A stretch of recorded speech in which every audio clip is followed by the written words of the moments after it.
નમસ્કાર, હું છું ગોપી ગાંગર અને આપ જોઈ રહ્યા છો નિર્ભય ન્યૂઝ. આપણી સાથે વરિષ્ઠ પત્રકાર જગદીશ મહેતા જોડાયા છે. તેમની સાથે સમજીશું કે કેમ આટલા દિવસથી વિજય બાપુ જે છે, કારણ કે સત્તાધારનો વિવાદ સતત ચાલી રહ્યો છે, સતત સવાલ ઉભા થઈ રહ્યા છે. ગીતા વ્યાસ કોણ છે તેને લઈને પણ ઘણા બધા સવાલ ઉભા થયા છે. તેમની દાદાગીરીનો વિડીયો પણ સામે આવ્યો. ક્યાંક કોંગ્રેસના નેતા પણ સામે આવ્યા, પ્રતાપ દુધાત અને મહેશ કસવાલા ભારતીય જનતા પાર્ટીના નેતા બંને સામે આવ્યા. હવે સર એ સમજવું છે કે આમાં વિજય બાપુ કેમ નથી બોલી રહ્યા? વિજય બાપુ બોલે તો પકડાઈ જાય એમ છે, એકરાર કરવો પડે એમ છે.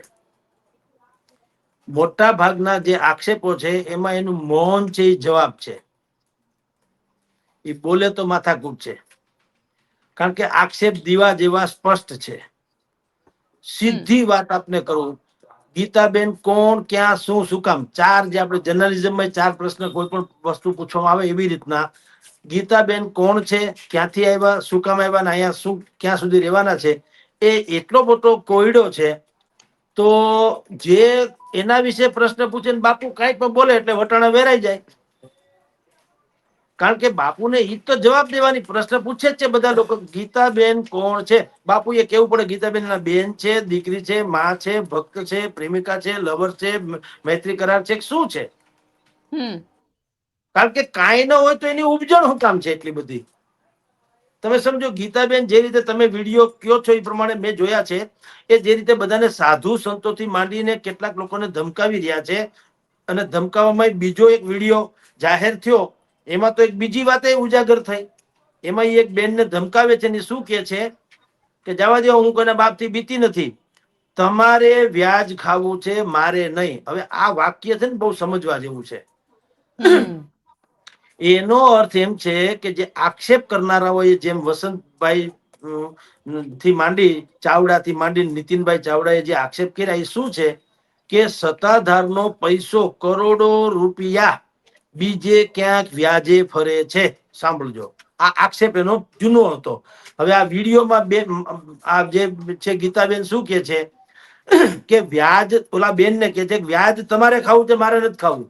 હવે આનું ગુજરાતી શું છે તમને કહું, કે એવું ગુજરાતી થાય કે જે પૈસાની લેતી દેતી થઈ છે એમાં ગીતાબેન એક તો વચ્ચે છે. પેલી વાત તો એને પૈસા આપ્યા બેન ને, જેને ખીજાઈ રહ્યા છે, એને એ બેને પછી જેને આપ્યા હોય તેને. પણ વિજય ભગતે અથવા ગીતાબેને વગર વ્યાજે પૈસા વાપરવા આપ્યા છે, અને એ બેન એમાં વચ્ચે કમિશન ખાય છે. તમે જુઓ તો જ ગીતાબેન કે ને, બેન ને શું કે છે કે તમારે વ્યાજ ખાવું છે, મારે નહીં. એટલે પૈસા આપ્યા એ તો હકીકત છે, વ્યાજ નથી ખાવું. એટલે એ બેન ખાતા હશે, પણ બેન ખાતા હોય એને ખીજાય ક્યારે છે કે પૈસા તમારા હોય તો ને, તમારા એટલે સત્તાધારની જગ્યા ના. અને સત્તાધારની જગ્યાના પૈસા હોય તો ગીતાબેન શું કામ ખીજાઈ શકે? વિજય ભગતે ખીજાવવું જોઈએ ને. તો એનો અર્થ એમ છે કે પૈસાનો વહીવટ ગીતાબેન ના હાથમાં છે. હવે ઈ આક્ષેપ તો સીધે સીધો એનો ગુજરાતી છે, કે જે આક્ષેપ નીતિનભાઈ ચાવડા કે વસંતભાઈ ચાવડા કરી રહ્યા છે એ તો હાવ સાબિત થઈ ગયું કે તમે નહીતર બીજાને, જયારે ગીતાબેન ધારો કે ત્યાં કશું જ નથી, બે ઘડી માની લઈએ કશું જ નથી, તો એને કોઈને એવું કહેવાની ક્યાં જરૂર છે કે વ્યાજ તમારે ખાવું છે અને અમારે નથી ખાવું, હું કોઈના બાપથી બીતી નથી? એવું તમારું કયું પદ છે કે તમે સત્તાધારમાં કોઈના બાપથી ન ડરો? એ તો ગજબ ન કહેવાય. કારણ કે જો એ કેવળ ભક્ત હોય, જેમ હજારો બેન દીકરીઓ ત્યાં આવે છે દાન ગીગેવની સમાધિમાં કે શામજી બાપુની સમાધિમાં ત્યાં આવે છે, તો એમ એની જેમ જ જો આ બેન આવતા જતા હોય તો એને એ રોફ છાંટવાની જરૂર નથી હોતી કે હું કોઈના બાપથી બીતી નથી. એનો અર્થ એમ છે કે એને કોઈક એવો સધિયારો તો એની ઉપર તો છે જ, કે જે અંતિમ સત્તાનો અંતિમ છેડો છે. દાખલા તરીકે વિજય ભગત, કારણ કે ત્યાં કમસે કમ અત્યારે વિજય ભગત તો એનાથી મોટું કોઈ છે નહીં. તો તમારી પાસે એવી કોઈક લાગણી કે તમારી પાસે એવી કોઈક વ્યવસ્થા હોય જેને કારણે તમે ગમે એને કહી શકો એમ છો. એ તો નક્કી બધું સાબિત થઈ ચુક્યું છે ને. આમાં ક્યાં કોઈ ફેર છે? કાં આવી કોઈ વાત બીજા કોઈ નથી કરી શકતા? ત્યાં તો કરોડો લોકો આવે છે દાન ધર્મ થી માટે દર્શન ઇત્યાદિ કરવા, તો કોઈએ તો હજી સુધી આવું નથી કીધું કે મને કોઈના બાપનો ડર નથી. એક માત્ર ગીતાબેને કીધું. એનો અર્થ 3-4 વસ્તુ ક્લિયર થઈ ગઈ કે એક તો ગીતાબેન જ્યાં છે એનો હોલ્ટ છે, એ કોઈથી ફાટી પડતા નથી. એટલે એનો અર્થ એમ છે કે એની ઉપર એને કોકનો હાથ છે. અને આપણે જાણીએ છીએ કે બીજો હાથ કોણ હોય શકે? એક જ તો છે, જેનું નામ છે મહંત. હવે આ વાત થઈ ગઈ, પછી પાછા બેન ને દબડાવે છે. દબડાવે કે છે કે વ્યાજ તમારે ખાવું, અમારે નથી ખાવું. એટલે પૈસાનો વહીવટ થી પણ નક્કી થઈ ગયું. પૈસા પોતાના હસ્તક હશે એ નક્કી થયું, કારણ કે તો જ એને ખબર હોય. વિજય ભગતે કોકને પૈસા આપ્યા હોય તો બેન ને શેની ખબર હોય, મને કયો. એટલે બેન થ્રુ જ ગયા હોય. જે આક્ષેપ છે ઓલા લોકોનો કે બેન દ્વારા જો કરોડો રૂપિયાની ઉથલ પાથલ એવો આક્ષેપ થયો છે. એટલે આ વિડીયો તો સ્વયં સ્પષ્ટ છે કે એમાં ગીતાબેનની ભૂમિકા એ શંકાના દાયરામાં છે. એટલે પૂજ્ય બાપુ કઈ બોલતા નથી અને લગભગ બોલી શકે એમ નથી. ભલે 1 તારીખે એને બધું જ બોલાવ્યો છે ધર્મસભાના નામે, કારણ કે એ બીજનો ઉત્સવ હોય છે, ધ્વજારોહણ દર બીજે થતું હોય છે. પેલા તો એને ગયા રવિવારે બોલાવાની વાત હતી, એટલે ગઈકાલની વાત હતી. પછી એમાં ફેરફાર કર્યો. કોકે કીધું કે ભાઈ તમે વહેલું બોલાવશો આનંદ ફાનંદમાં તો એ લાગશે કે તમે રાજકારણ રીતે શક્તિ પ્રદર્શન કરો છો. એના કરતા આપણે બીજનો તહેવાર તો સમજતા ઉજવીએ છીએ, તો બીજના તહેવારમાં ખપી જશે ને. એ બાને આપણે મેસેજ તો અત્યારે વોટ્સઅપ યુનિવર્સિટી તો છે જ, બધાને બુદ્ધિપૂર્વક કહી દેવામાં આવે ચલો સત્તાધાર, ચલો સત્તાધાર. એટલે તે દિવસે 1 તારીખે ત્યાં 100% 50,000 માણસો ભેગા થશે. એમાં કોઈ ના નહીં, કારણ કે જગ્યાનો પોતાનો એક પ્રભાવ છે. અને બીજો એક આપણો સ્વભાવ હોય છે કુથલીખોર. આપણો સ્વભાવ માણસ માત્રનો કુથલીખોર સ્વભાવ હોય છે. શું થયું જરાક જાણી લઈએ ન્યા, એટલે વધુ આવવાના સમજી લ્યો. આવશે પછી શું થશે, જે ન્યા બીજા કોણ આવે, ભગત એટલે કે ગોવિંદભાઈ વિજય ભગત છે એની ફેવરેબલ ના જેટલા લોકો છે એ જ આવવાના. ઓબ્વિયસલી સંતો મહંતો કે જે કોઈ આવવાના છે એ તો એની ફેવર ના હોય જ આવવાના. કોઈ તટસ્થ પ્રતિનિધિમંડળ કે કોઈ તપાસ સમિતિ તો છે નહીં, સરકારે પણ નિમી નથી. એટલે એ જે ફેવરેબલ વાળા આવવાના છે એ બધા આવીને વળી પાછા ઉભો રહીને શંખ ફૂંકશે ને કહેશે કે ભાઈ બાપુ તો નિર્મળ જળ જેવા છે, બાપુમાં કોઈ દોષ નથી. જે લોકો આક્ષેપ કરે છે એ લોકો આમાં જગ્યાને એક તો સનાતન ધર્મને ખોટો પાડવો છે, સનાતન ધર્મને બદનામ કરવું છે, ગાદીને બદનામ કરી છે, કરોડો રૂપિયા પૈસા પચાવી પાડવા છે. આવી બધી વાતો કરીને જે અત્યારે કરતા ફરે છે તેની છોડી જાહેરમાં કે એના કાંઈ બીજો ફેર નથી. બધા તાળીઓ પાડીને લથપચ્યા લાડુ ખાઈને હવે છૂટા પડશે. એમ કરવાથી વિજય ભગતના દાગ ધોવાશે નહીં. જી પણ સર અહીંયા સવાલ એ ઉભો થઈ રહ્યો છે કે ચલો સત્તાધાર જે કાર્યક્રમ આપવામાં આવ્યો, ક્યાંક પોલિટિકલ લોકો પણ હવે મેદાનમાં આવી ગયા છે. મહેશ કસવાલા આવ્યા બીજેપીના, પ્રતાપ દુધાત આવ્યા કોંગ્રેસના. ક્યાંક ને ક્યાંક આ જગ્યાનું સત એટલું બધું છે અને આ જગ્યાને લોકોનો વિશ્વાસ એટલો બધો છે. તો એવું કહી શકે કે ક્યાંક વિજય બાપુએ પણ આ વસ્તુની ક્લેરિફિકેશન આપવી જોઈએ. બેન એ તો આખું જગત ઈચ્છે છે.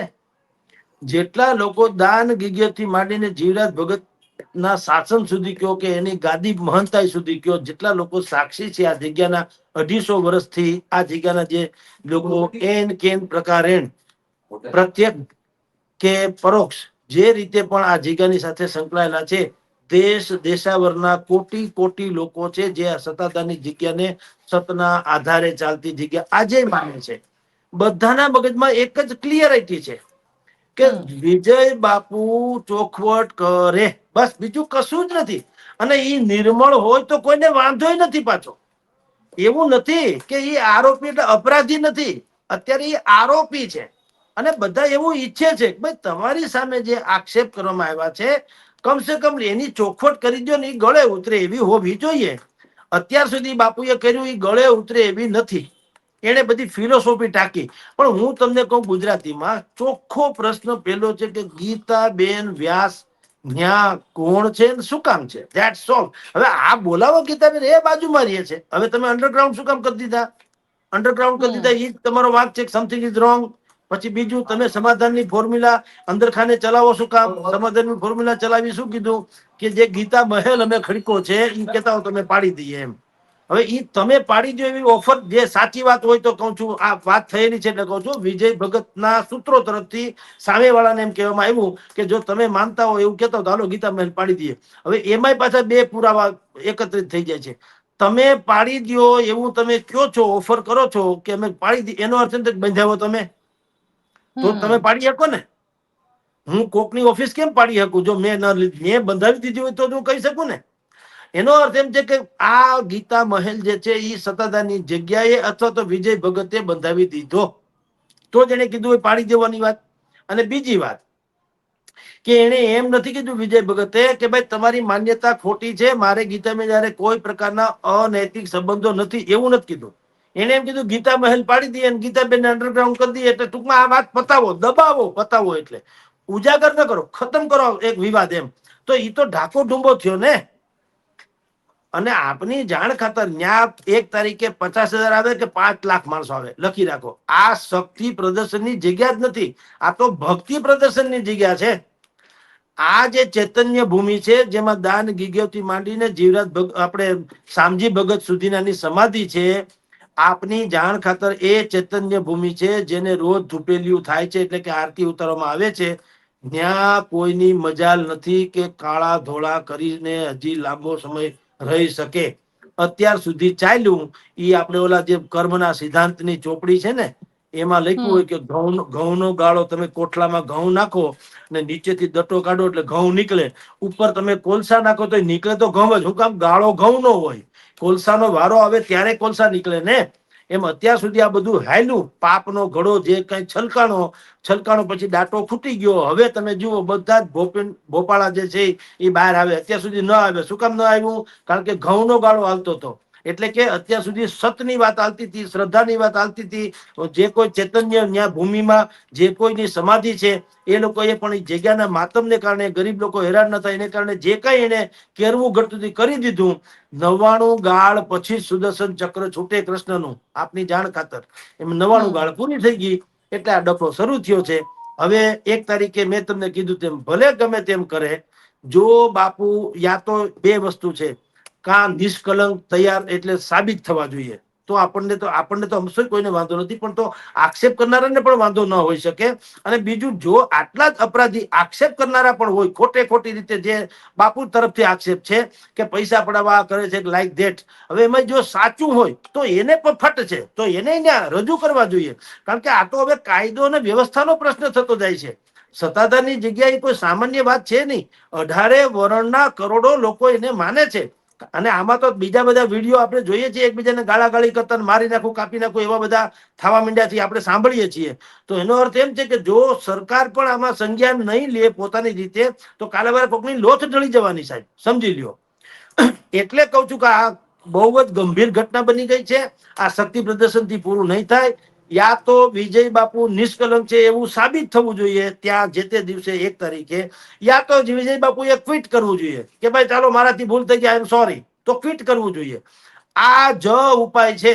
બાકી તમે રખે એમ માનતા કે 50,000 માણસને બોલાવી લો કે 1 લાખ માણસને બોલાવી લો, ગમે તેમ કરે, બાપુ ન્યા દાગ સહિત રહી શકે એ વાતમાં કોઈ મજાલ નથી. જી બેન. કારણ કે આ ધાર્મિક સ્થાન જે છે એ હવે રણ મેદાન તરફ આગળ વધવા જઈ રહ્યું છે. અને પણ જે ભક્તો છે, એ ભક્તો અને ખાસ કરીને જેટલા પણ વિજય બાપુને માને છે જે લોકો, એ લોકો તો એવું કહી રહ્યા છે કે જે લોકો બોલી રહ્યા છે એ લોકો ક્યાંક ને ક્યાંક વિજય બાપુને બ્લેકમેલ કરવા માટે બોલી રહ્યા છે, અથવા એમને પૈસા જોઈએ છે માટે બોલી રહ્યા છે. પણ બેન, એ તો એમ જ કે ને, એના જે સમર્થકો, કોંગ્રેસ કોઈ દી કે ભાજપ સારું છે, ભાજપ કોઈ દી કે કોંગ્રેસ સારું છે, એ તો સ્વાભાવિક જ વાત છે. પણ આપણે તો એટલે તો કહીએ છીએ કે ભાઈ તથ્ય શું છે, ચાલો એટલો તો હકીકત છે. બીજા જવા દો, આક્ષેપ કરનારા ખોટા હોય કે પૈસા પડાવવા કે જે હોય તે, ભગવાન એને રાખે, સુખી રાખે, જે હોય તે. આ બાજુ ભગત સાચા હોય તો આપણને કઈ વાંધો નથી. પણ ગીતાબેનનું જે રહસ્યમય પાત્ર જે છે, એની ચોખવટ કાં કોઈ કરતા નથી કે સત્તાધારની 250 વર્ષ જૂની પિરાણાની ને ફક્કડની જગ્યા જે છે, ત્યાં ગીતાબેનનું મેરે અંગને મેં તુમારા ક્યાં કામ હે, ઈ મને કયો. એવી કોઈ જોગવાઈ નથી કે ન્યા મહંત તરીકે સાધ્વીજી કોઈ હોય. જો કે ગીતાબેન તો સાધ્વીજી પણ નથી, એના યુનિફોર્મ તમે જુઓ છો, એને સાધુતાને કઈ લેવા દેવા નથી. તો ઈ ગોગલ્સ પહેરેલા ગીતાબેન શું કામ આટલું બધું દબડાવી શકે છે? Who is she? કોણ છે તેણી? ઈ તો મોટો પ્રશ્ન છે. એટલે આમાં તમે જેમ કહો છો એમ એના ભક્તો નહીં, બધા કમિટેડ લોકો હોય છે. આમાં કોઈને કોઈના ઉપર શ્રદ્ધા નથી. બધાને ગીગા બાપુ ઉપર ને શામજી ભગત ઉપર શ્રદ્ધા છે. કોઈ બાકીના નથી. બાકી જે કોઈ આવે છે હવે જૂથ આવે છે, સમજી લો. હમણાં 1 તારીખે આવશે તો વિજય ભગત તરફી જૂથ આવશે.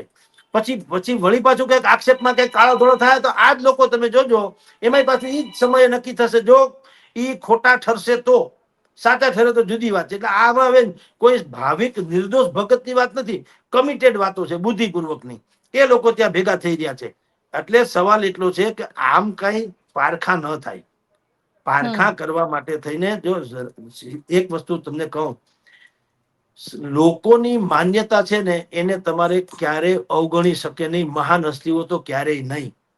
આપણે રામાયણમાં જાણીએ છીએ માં જાનકી સીતાજી ઉપર બ્લેમ થયો કે ભાઈ આ વ્યક્તિ માં જાનકીએ એને જે ઉપર જે આક્ષેપ થયો તો એને અગ્નિ પરીક્ષા આપી કે ન આપી? જો રઘુનંદન રામ આપણા આરાધ્ય દેવતા, એને પણ આક્ષેપ કરનારાની કક્ષા ન જોઈ. એને કીધું કે એક પણ સૂક્ષ્મ જીવ પણ કેમ નથી. પણ જો કોઈને એવો સંદેહ હોય તો એ સંદેહનું નિર્મૂલન કરવું એ જે તે રાજાનું કે ગાદીપતિથી માંડીને નેતા હોય તો તે, અથવા તો અગ્રણી હોય તો તે, એની પ્રથમ ફરજ છે કે આપણી ઉપર થયેલી શંકાને બિલકુલ નિર્મૂલ કરવી, એટલે કે સત્ય હોય તે લાવવું. એ અગ્નિ પરીક્ષામાંથી માં જાનકી એટલે કે સીતાજી પાર ઉતર્યા. પછી અયોધ્યામાં એનો પાછો રાજ્યાભિષેક થયો. એમને અવગણ્યો નહીં. જેણે પણ આક્ષેપ કર્યો એ આક્ષેપને અવગણ્યો નહીં, કે આક્ષેપ કરનારા ઉપર કોઈ હિંસા ન કરી, કે એને કોઈ એને ત્રાસ ન આપ્યો.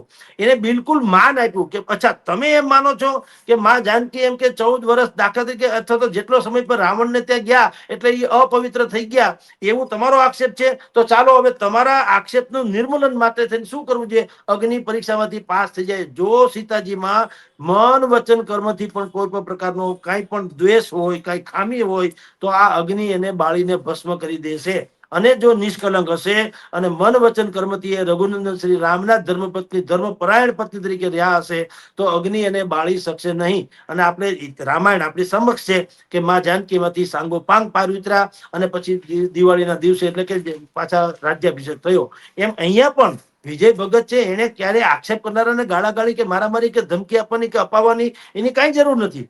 એને બિલકુલ વેલકમ કર્યું. ઓહો, તમારી આટલી બધી અજ્ઞાનતા છે, કોઈ બાત નહીં. તમારી જાણ કરતા સ્વામી વિવેકાનંદ, એની ઉપર એક ફોરેનર બાઈ, એક સ્ત્રી મહિલા એકદમ ઓળઘોળ થઈ ગઈ, ફિદા થઈ ગઈ ધારો કે, અને એને કીધું સ્વામીજીને કે મારે કોઈ પણ હિસાબે તમારે લગ્ન જ કરવા છે. તો સ્વામીજીએ કીધું કે શું કામ લગ્ન કરવા છે એ તો કયો. એને કીધું કે તમે મારી સાથે લગ્ન કરો તો તમારા જેવો પ્રતાપી જે છે સંતાન થાય તો એ જગતને કેટલો બધો ખપ લાગે. તો સ્વામી વિવેકાનંદે શું કીધું કે કામ કરો, હું લગ્ન કરું ને આપણા સંતાન થાય, મારા જેવો થાય કે નહીં એની ગેરંટી તો છે નહીં. તમારે તો મારા જેવું સંતાન જોઈએ છે ને? તો કે હા, તો હાલો આજથી તમે મારી માં ને હું તમારો દીકરો. આ થઈ ગયો સંતાન, વાત થઈ ગઈ પૂરી. આને કહેવાય મહાનતા. મહાન પુરુષો તો આવા જ ચમત્કાર કરતા. વિજય ભગતને અગર કોઈ એમ કે ગીતાબેન સાથે તમારા અનૈતિક સંબંધો છે, એને ગીતાબેનને મંચ ઉપર લાવવા જોઈએ, કાં રાખડી બંધાવવી જોઈએ, કાં એના પગમાં પડવું જોઈએ કે મારી માં છે, મારી બેન છે, મારી દીકરી છે, કે મારી જે કઈ છે એ છે, સાબિત કરી દેવું. વાત થાય પૂરી. એમાં બીજું ક્યાં ડખો છે? સીધી વાત તો છે.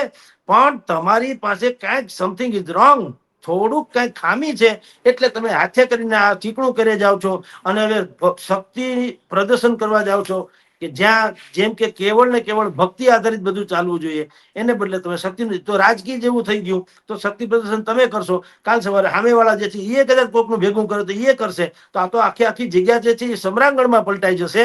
અને બધાની ભક્તિ જે નિર્દોષ જે લોકો ભક્તો છે કોટી કોટી, એની શ્રદ્ધા જે છે એ તો આમાં છિન્ન ભિન્ન થઈ જશે, સમજી લ્યો.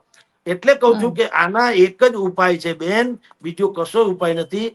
આની ગુરુ ગાદી હોય છે. આપણે જેમ એક મા બાપના 2-3 છોકરા કે બેન દીકરીઓ હોય ને, એનો સરખે ભાગે ભાગ પડે ને એ બેન પેલા હિસ્સેદાર ગણાય, એમ સત્તાધારની ગુરુ ગાદી છે. એટલે ગુરુ ગાદી એટલે એના બીજા ભાયાતું જેવા, જે ચલાળા ને પાળિયાદ છે. ચલાળા ને પાળિયાદ ની ગાદી આજે વિદ્યમાન છે ને અહીંયા વલ્કુ બાપુના ને અમરા બાપુના ને બધા મહાન હસ્તીઓ આજે છે.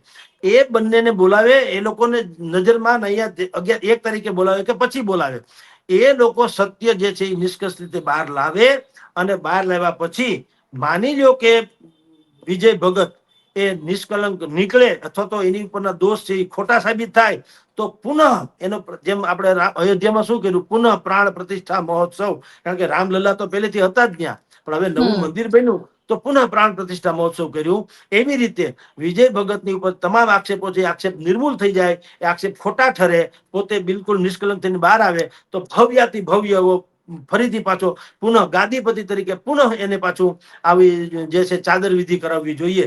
અને માની લો કે એમાં કોઈ પણ પ્રકારનો સંદેહ લાગે, સમથિંગ ઇઝ રોંગ, કાંઈક ખોટું લાગે, બાપુથી ભૂલ થઈ ગઈ હોય તો ભૂલ, અપરાધ હોય તો અપરાધ, તો પણ એને કહેવું જોઈએ કે પ્લીઝ ક્વિક, તમે અહીંથી સત્તાધારની જગ્યાને છોડી દો.